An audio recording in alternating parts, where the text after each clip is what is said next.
one thing that has stood the test of time, that is tried and true, it's National Signing Day. And yeah, the dates have changed a little bit. You had the late signing period that we now refer to as the late signing period. It wasn't at first the only signing period. Now we got early signing day, which is quite frankly the signing day. And it is today, National Signing Day Eve. And so to get us warmed up and preview what National Signing Day will hold is none other than the man, the myth, the legend, national recruiting analyst for us here at On3, Josh Newberg. Josh, man, we are hours away from you and me just being like chained to this desk for 4+ hours, however long we end up going for talking ball. First of all, how are you doing? And second of all, what can we expect for signing day? I'm feeling great. I'm rested, and I'm excited. I think signing day tomorrow is going to be wild. If it's anything like the transfer portal, if it's anything like these last couple days have been, I mean, the table's been set, right? We saw Dylan Raiola flip yesterday. Jordan Lyle goes from Ohio State to Miami. Xavier Filsame goes from Florida to Texas. So it's already happening. These guys, they couldn't wait till signing day to flip, and I'm sure that on signing day, we're going to see some big news. Now, there are some uncommitted prospects, but in the top 100, everybody is committed. So we will see some flips, some movement. It will be an exciting day. We hope you guys are all going to be here with us in the On3 studios going live. We're going to be, I don't know how many hours we're going to be sitting at that desk, but it's going to be a blast. As many as it takes. We'll have the camel backpacks, kind of getting the water in between those, however many hours we go. Again, on the On3 Recruits channel. So if you come here tomorrow morning for that show, we will not be here. The On3 Recruits channel, make sure you're subscribed, make sure you're dialed in. That's where you can get all your National Signing Day coverage when it's all going down tomorrow with Josh and I here at this desk. Now, Josh, I'll be remiss, bro, if we didn't touch on this Dylan Raiola stuff, man. Not a massive surprise, ton of smoke. He obviously visits Lincoln, ends up making the commitment via a poem. What did you make of just Dylan Raiola making this flip to Nebraska? We'll talk about it more later in the show, but just I want to get your thoughts on that real quick. Ooh, man, what a sign of the times, right? The defending back-to-back national champions get Dylan Raiola committed. At the time that he committed, he was at Pinnacle High School in Phoenix, Arizona. He's a committed UGA dog, and he transfers to Buford High School down there in Buford, Georgia, and he leaves a Nebraska Cornhusker. Who saw that coming? I mean, we know Nebraska was heavily involved, right? We covered it throughout the spring. Nebraska was a team that after Dylan Raiola decommitted from Ohio State, they put the press on him. He was there at the spring basketball game throwing up the bones. Everybody was going crazy. Then he commits to Georgia. And he moves to Georgia, and he's playing alongside he's going to Georgia every other weekend. It just looked like it was all set to be until it wasn't. And in the end, Nebraska comes. Matt Rule, it's a storytale ending for Matt Rule, who gets his quarterback. I mean, it's his first full season, so he can hitch his wagon and say, this is my guy. This was the one that I handpicked. We flipped him from Georgia, and we're going to build a program around him. So I think it was huge. It was a historic flip for Nebraska. I think I saw something, the biggest commitment they've had since 2008, but probably the biggest flip that they've had in the modern recruiting era. Oh, without question. I mean, not just to land a 5-star, but to land your 5-star quarterback. Like, Josh, you know this better than anybody. There's only so many of those out there each and every cycle, much less a guy with the arm talent of a one Dylan Raiola. So I know the folks in Lincoln are probably throwing a party still from last night into this morning and hopefully getting to catch the end or the I guess not the end, but the beginning of this show when it comes to all the talk around Raiola. Now, Josh, we sat here last year, right at this desk, and Oregon just went on a tear, it felt like. They shot up the rankings. Who are you watching to potentially make the biggest move when it comes to signing day tomorrow? That's a really good question. And I think Oregon could be a team that gets out there and gets aggressive. They've already flipped Elijah Rushing, one of the top edges in the country from Arizona. They're out there making it happen. They got their sights set on Jordan Seaton. I don't know if that's going to happen, but I think the teams that I'm watching, I think Texas, I think they've been very aggressive. They had that Xavier Filsame flip yesterday. The number 2 ranked safety in America flips from Florida to Texas. Auburn, Hugh Freeze, causing so much chaos on not just the recruiting trail, but also the transfer portal. So I don't think that's going to end tomorrow. I think Hugh Freeze will make his presence felt in some form or fashion tomorrow. And then the Miami Hurricanes. I think that that's another team that right now they're outside the top 5, but they could finish inside the top 5 if they have a strong day. And I think those are kind of the 3 teams that are most aggressive, but don't count out Alabama, don't count out Georgia, don't count out Oregon. I mean, there are teams that are looking to make some big moves on National Signing Day, and we'll see what happens.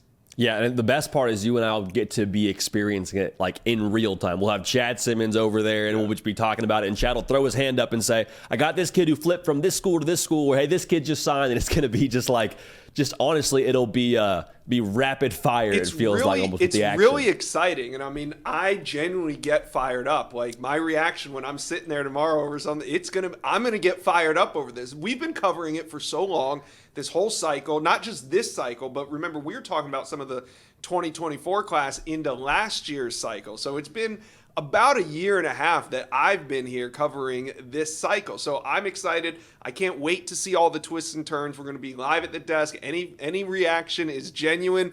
We don't have the answers to this test. I mean, it's not like we know what's happening. So we're going to experience it with you guys. We're going to react to it. We're going to report on it. We're going to make it make sense.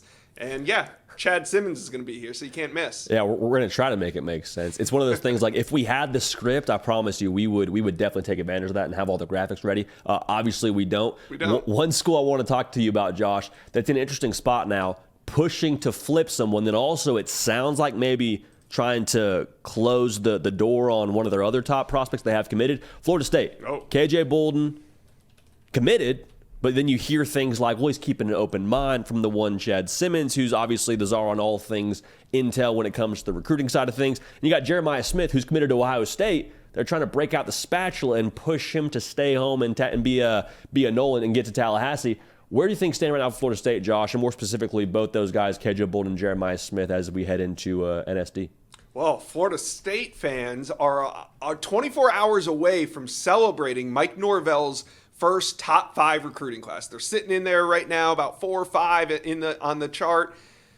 But tomorrow, we'll see what happens. I mean, KJ Bolden, is he going to flip? Is he going to stick? You got Auburn, you got Georgia, then you got Jeremiah Smith. Can they flip him from Ohio State? In the end, Jeremiah Smith has been committed to Ohio State for over a year, but he admits he's making a final decision tomorrow, and it looks like if there's one team that can flip him, it's Florida State. But Florida State has to play some defense tomorrow. I didn't mention that they were one of the teams on the offensive tomorrow because they have to play so much defense. They also have to watch out for Miami flipping back. Now, Armando Blunt flipped to Florida State in September. He's about to flip back to Miami tomorrow. I think that's all but done. So you got to look at this if you're a Florida State fan and see how far this could swing. I mean, if they don't land Jeremiah Smith from Ohio State, and they lose KJ Bolden, and they lose Armando Blunt, you could be talking about Florida State finishing 10th.